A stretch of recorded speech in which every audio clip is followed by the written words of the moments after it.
продолжении транспортной темы отдыхали, но недолго. Уже 3 января автомобили «Алмаз-Дортранса» вышли на Усть-Кутский, Накинский и другие зимние направления перевозок. Январь – один из самых сложных месяцев в работе автомобилистов и первый в календаре.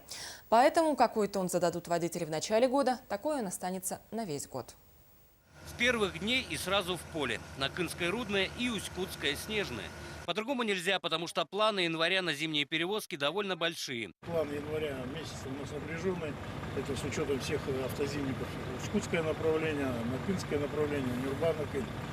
Также мы часть везем на Ленек, но это по перевозке ТС. Тоже там разовые перевозки у нас.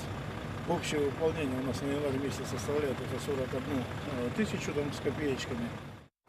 Запустили линчане и еще одно зимнее направление – Нюрба-Накин.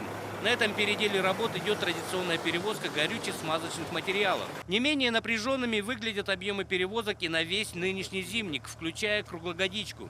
Для первой автобазы по сравнению с планами прошлого года рост заданных показателей вырос более чем на 15%.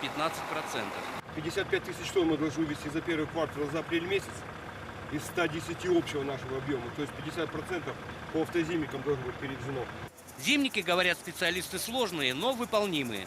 Об этом говорит и настрой водителей, и мощности перевозчиков, усиленные проведенным накануне техническим перевооружением автобаз.